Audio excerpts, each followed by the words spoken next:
Boa noite a todos, queridos amigos da nossa Casa de Emmanuel, para mais um estudo de segunda-feira do livro Caminho, Verdade e Vida. Hoje nós vamos estudar um pouquinho o capítulo 82 e quem vai dirigir o estudo sou eu mesmo, então convido a todos a fecharmos os nossos olhos para a nossa prece de abertura. Vamos então nos concentrar no alto, mentalizar a nossa querida Casa de Emmanuel, a espiritualidade que nos envolve, nossos mentores, pedindo a orientação, a concentração e a intuição para tirarmos o melhor proveito do estudo da noite de hoje, colocando em prática em nossas vidas, em prol da nossa evolução, em prol daqueles que estão próximos a nós, em prol da humanidade. Graças a Deus. Graças a Deus. Bem, hoje nós vamos estudar o capítulo 82 e eu fiquei meio surpreso quando eu comecei a ler, porque eu falei, isso aqui é repeteco. A gente teve um estudo há pouco tempo atrás que é quase exatamente a mesma coisa. Eu até anotei aqui, é o capítulo 54, é o capítulo 54 e o capítulo 55, que tem o título A Videira e as Varas da Videira. E hoje a gente vai ler o capítulo 82, que o título é Madeiros Secos. E a gente vai ver que tem quase tudo a ver com o que a gente leu no capítulo 54 da Videira e o 55 das Varas da Videira. Deixa eu compartilhar a tela aqui.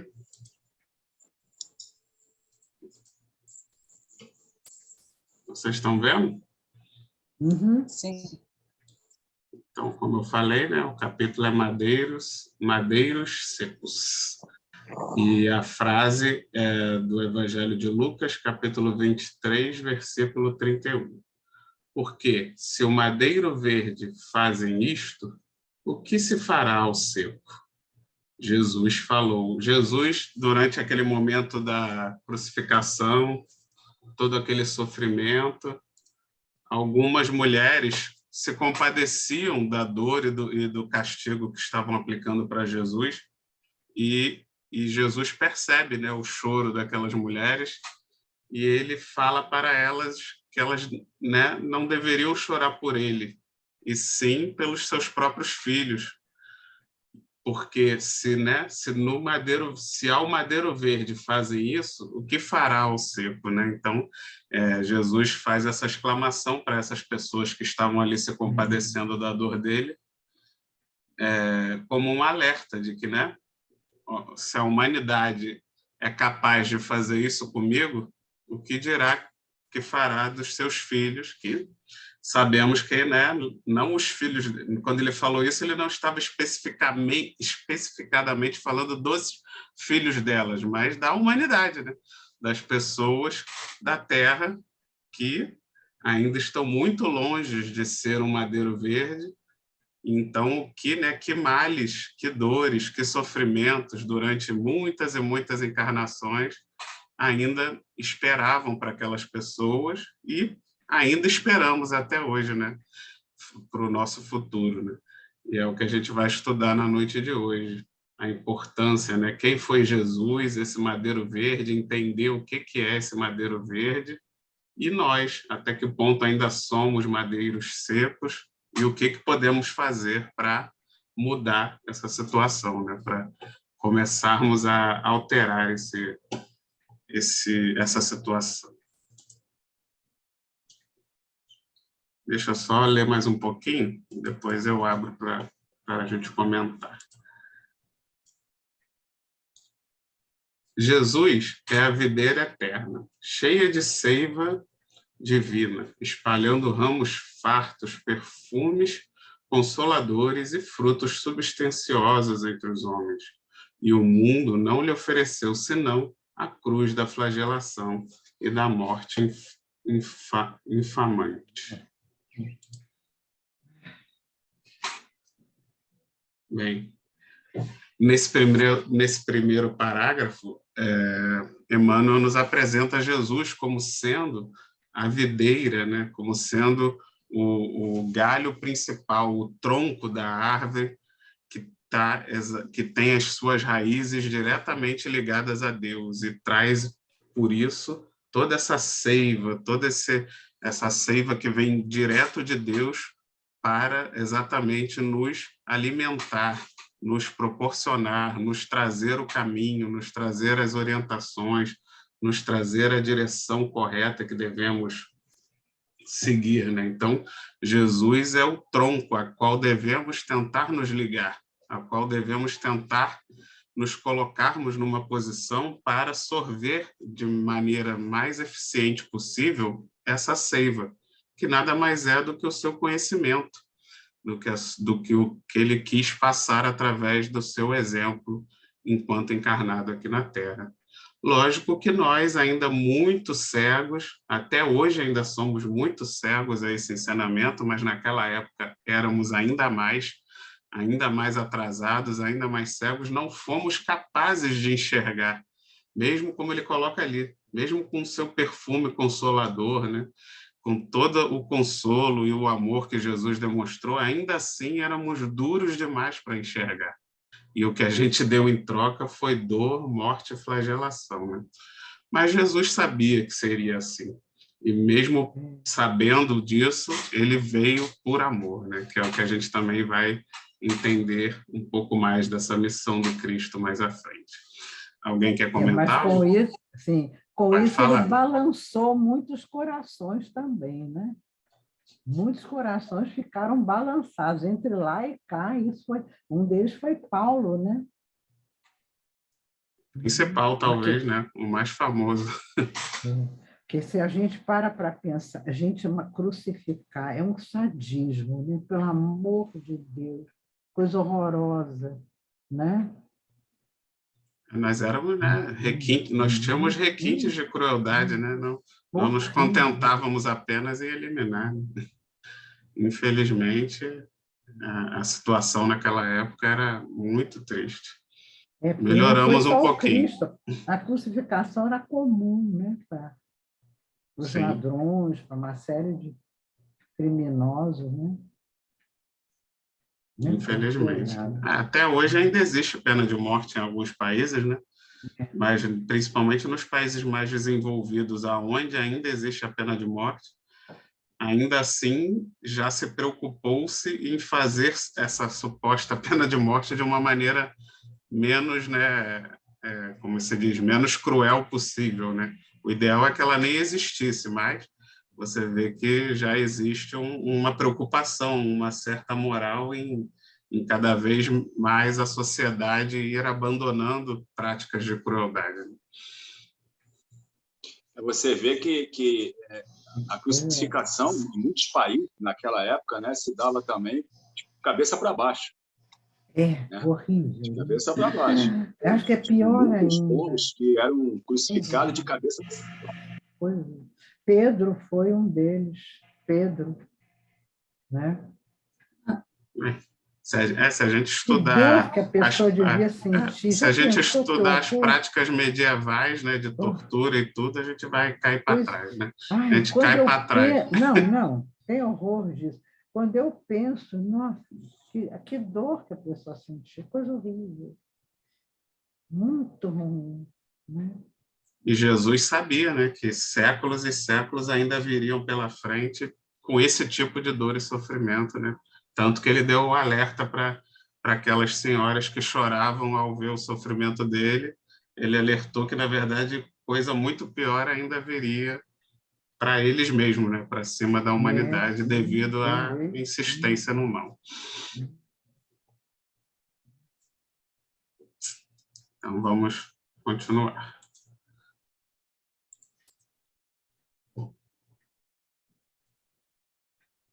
Desde milênios remotos, é o Salvador, o puro por excelência, né? Então, Jesus, ele tem essa posição de videira eterna e essa ligação direta com Deus, porque desde os milênios mais remotos, né, a gente aprende na doutrina que antes do planeta Terra sequer existir, Jesus já era um espírito puro, né?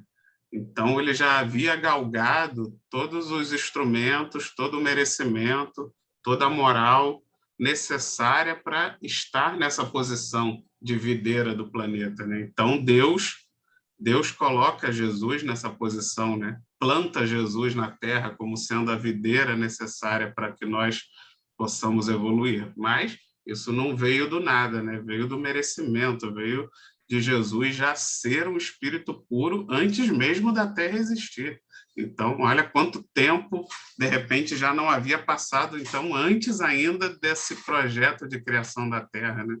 Para que Jesus já tivesse chegado nesse ponto. Então, não, nada é à toa, né? Não foi por um passe de mágicas e nem por uma criação especial divina que Jesus é colocado nessa posição de divindade, de ligação direta com Deus. Ele construiu essa ligação direta com Deus até o ponto onde ele ganhou a missão de ser a videira que nos alimenta, que nos sustenta aqui no planeta Terra para a nossa evolução. Alguém quer comentar? Então, vamos em frente.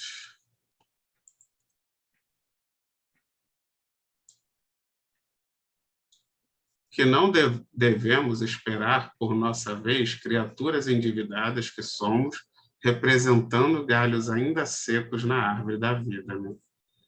Então, como Jesus alertou as mulheres, o que não devemos esperar, né? Se Jesus, que não merecia, que não havia necessidade de passar por aquilo, sofreu, né? Lhe foi permitido passar pelo que passou, o que nós, então, endividados, que precisamos, que nos faz necessária a dor e o sofrimento e a reparação, o que nós devemos esperar como galhos secos, né? O que a gente, numa posição de galho seco, deve esperar de dor e sofrimento?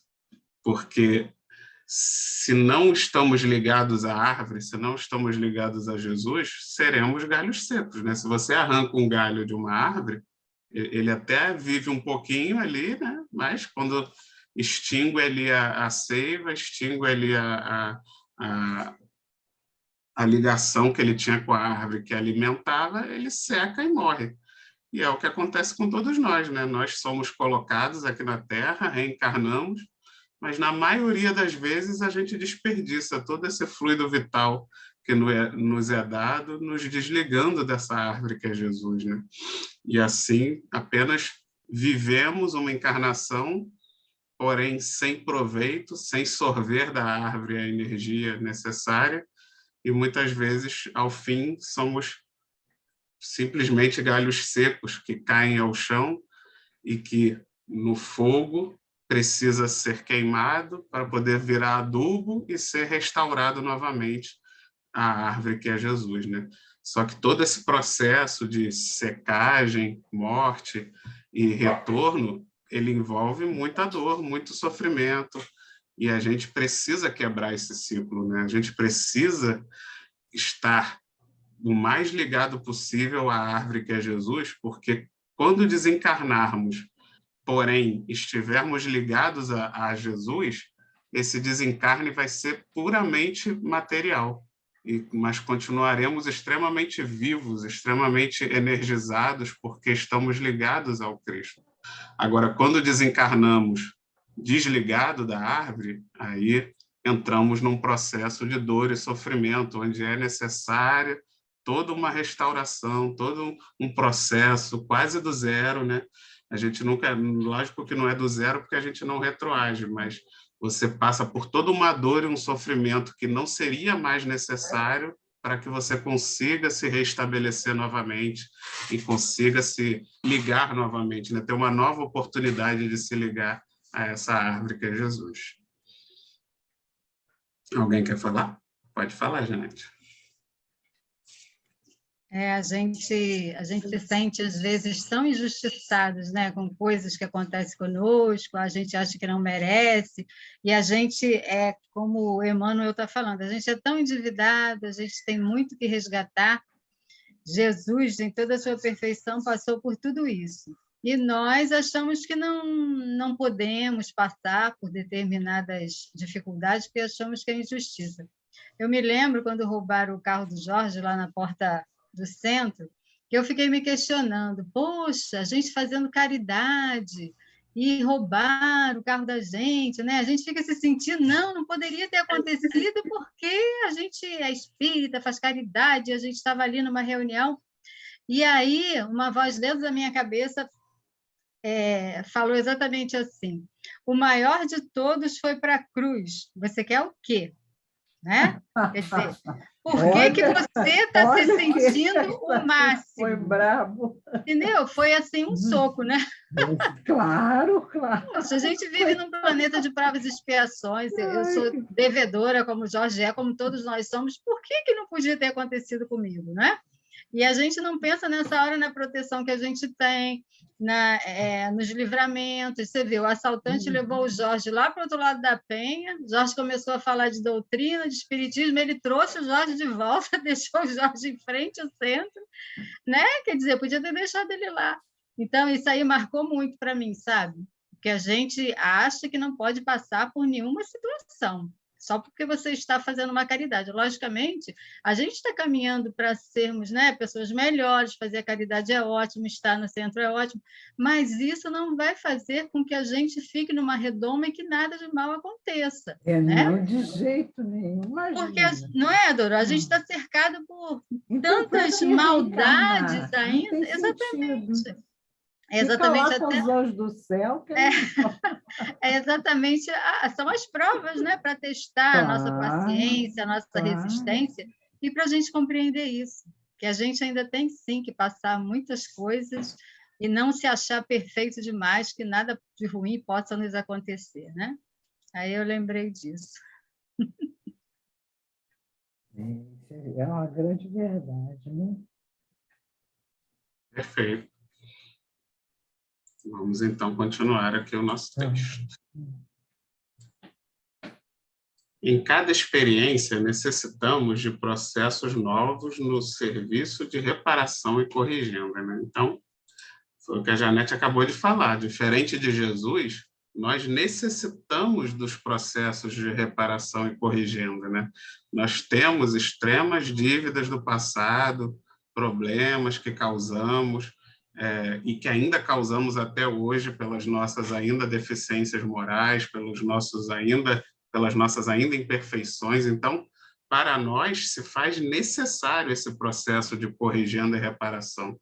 As dores, os sofrimentos são necessários. Nós reencarnamos num mundo onde ainda estamos sujeitos a tantos problemas, né, como assalto, violência, devido a uma situação social, uma situação espiritual que nós aqui encarnados ainda alimentamos, ainda provocamos, ainda permitimos. E por isso se faz necessário estarmos inseridos nisso e estarmos expostos a essas dores e sofrimentos para corrigirmos e avançarmos em melhorar cada vez mais rápido, em solucionar cada vez mais rápido essas situações, né? A nossa situação é de necessidade, diferente da do Cristo que a gente estava vendo anteriormente. Alguém quer comentar? Você repara que quanto mais a gente preparado se encontra, mais adversidade vem para a gente. Reparou? Porque a gente já está mais cascudo, vamos colocar assim. A gente já está mais preparado para suportar essas adversidades. Então, quanto mais a gente se aprofunda e se eleva moralmente, intelectualmente, vem aqueles resgates, né? aquelas adversidades mais pesadas, porque ele sabe, Deus sabe que a gente que eu digo essas pessoas, esses espíritos, aí eu boto de uma maneira geral, que a gente vai ter como suportar. Então, são aqueles que realmente são teoricamente mais... conseguem absorver mais a situação, tem uma elevação maior, né? Tem uma paciência, uma resignação, uma aceitação, tem uma preparação melhor. Porque pela gente mesmo, por si só, na grande maioria, se pisar no pé, já sai estourando tudo. Imagina se pisar no calo. E pisa então, no pé do outro também, de revanche, né? Existe esse comprometimento do espírito com esse desafio, com esses resgates, né? Você vê, a gente tem muita gente aí boa, aí, fazendo trabalho bom aí no anonimato, pessoas conhecidas, que têm muitas doenças, muitas adversidades, muitas situações muito difíceis, mas não desmoronam, não desistem, vão aos trancos e barrancos, com a fé em Deus, porque realmente elas já vieram preparadas para isso, elas vieram já trazidas dentro dessa situação para absorver isso, aceitar isso e desenvolver isso.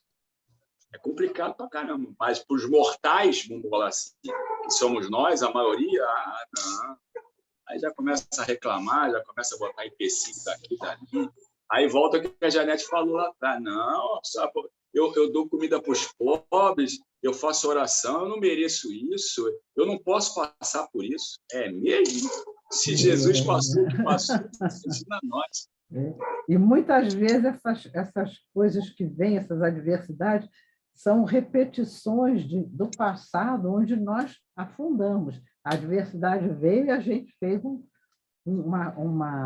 contrato com o lado mal, né? Muitas vezes. E aí vem novamente, quando a gente está melhorando, vem para testar, para a gente não cair mais. Eu acho que muitas vezes é isso também, né? Bota a tentação ali para ver se você não rouba, né? Se não você faz realmente passou. Isso, exato, é isso mesmo. A coisa não é fácil, não. Ai, meu Deus. Vamos lá, então.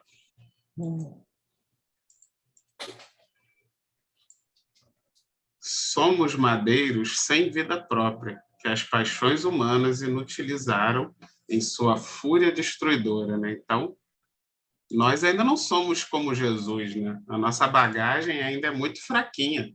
A nossa ligação com Deus ainda é extremamente fraca. Então, nós sozinhos somos um pedaço de madeira sem vida.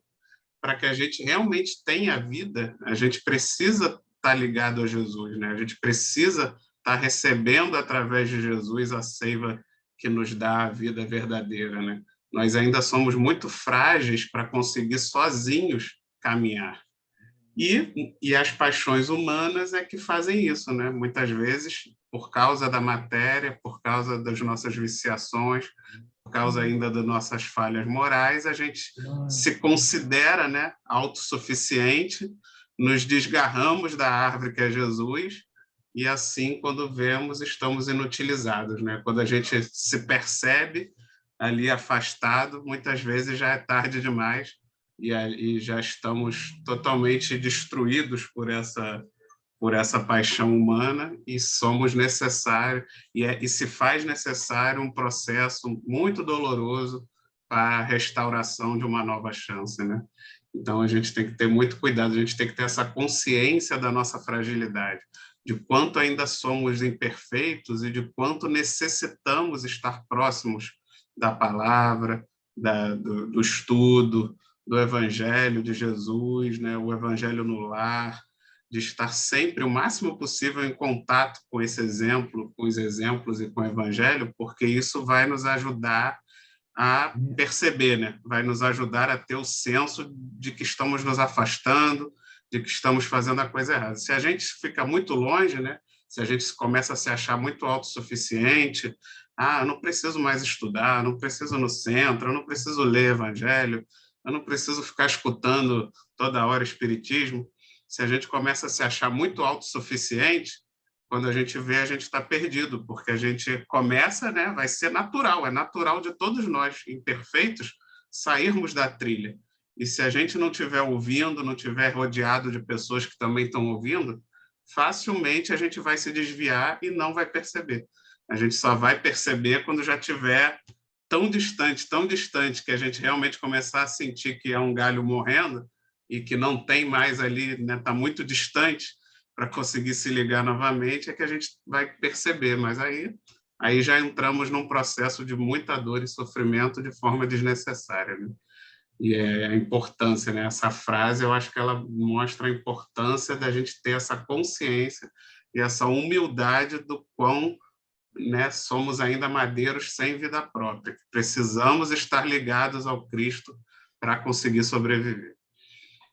Por isso ele disse, né, Vitor? Eu sou o caminho, a verdade e a vida, né? É por Jesus, através desses ensinamentos, que a gente vai conseguindo se equilibrar diante das dificuldades que nos surgem, né? E a doutrina espírita é essa grande força, né, que vem trazendo esse evangelho de uma forma mais clara, né, para a gente. É tão bom a gente estudar, né? É tão bom a gente ter acesso a esses conhecimentos, né? Faz com que a gente entenda melhor todas as situações que passamos e fica assim menos complicado, né? Quando a gente compreende, como ele falou, né? Conhecereis a verdade e ela vos libertará, mesmo a gente passando por dificuldades, por problemas muito sérios, mas quando a gente compreende o porquê, que existe um motivo para a gente estar passando por aquilo, né? Seja dessa vida ou de outras vidas, tudo fica assim, a gente fica mais forte, a gente fica mais fortalecido para enfrentar as dificuldades. Então, realmente, é muito importante a gente estar em contato com esse evangelho, a gente estudar o evangelho segundo o Espiritismo, é maravilhoso ler a doutrina espírita, e o próprio o conhecimento, né, do Novo Testamento de Jesus. É a nossa grande força, realmente, é maravilhoso. Também acho. E, junto com isso, aqueles momentos que a gente sente a presença dos amigos espirituais quando a gente superou coisas difíceis de dentro de nós, né? E você sente direitinho a presença deles, e acontecem coisas em volta que é como se fosse eles dizendo: olha, estamos aqui felizes com você. São momentos lindos também. É maravilhoso, Dorô. Que não ocorrem todo dia, claro que não. Comigo não ocorre, mas quando ocorre é sensacional. Mas sabe, Dorô, assim, em momentos bem difíceis que a gente passa, se a gente estiver nessa sintonia, a gente realmente percebe a presença deles junto de nós, dando o amparo que a gente necessita. É uma sensação que não tem nada a ver com a sensação da Terra, né? Sim.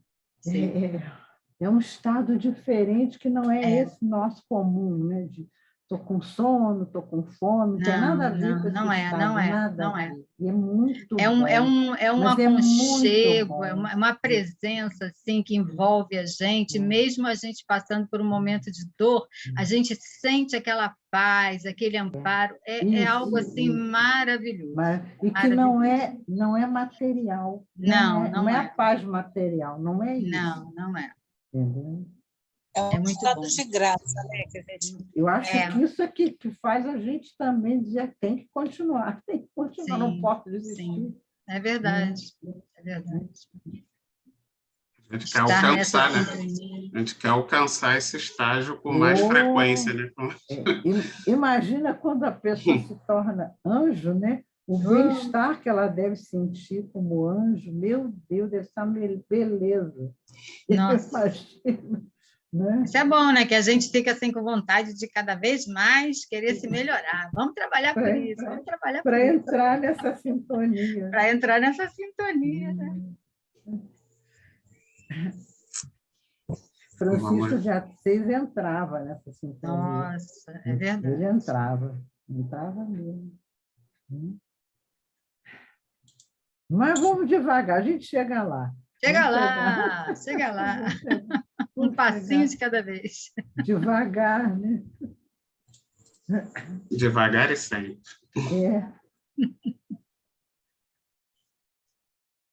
E, bem, devagar e sempre, mas é bom também a gente tentar acelerar, porque olha o que vem na outra frase. Não, Os homens claro do que a campo... gente tem que acelerar. Então, porque os homens do campo metem a vara punitiva nos pessegueiros, quando sua fronde raquítica não produzem. O efeito é benéfico e compensador, né? E o mesmo acontece conosco, né? Quando insistimos em errar, né? Insistimos em nos afastar e nos tornamos galhos secos, Jesus, como um bom jardineiro, precisa podar, precisa nos podar, precisa arrancar, precisa cortar fora, precisa jogar no fogo para poder transformar em adubo e haver ali um processo de restauração. Porém, esse processo é doloroso, né? Esse processo nos inflige muita dor, muito sofrimento, para que seja necessário. Então, aí é que entra a parte que eu falei que, né, se a gente tentar acelerar um pouquinho esse processo, né, e, lógico, Deus é misericordioso e nos dá a eternidade para evoluirmos, mas nós não precisamos sofrer eternamente, né? Podemos correr atrás do prejuízo, passar a fazer as coisas mais ligadas ao Cristo, procurar não nos desligarmos tanto desse galho, né, desse tronco principal da videira, para que não precisamos passar por tanta dor e tanto sofrimento a cada reencarnação, né? Que a gente possa minimizar esse processo. Alguém quer comentar? Então, vamos em frente.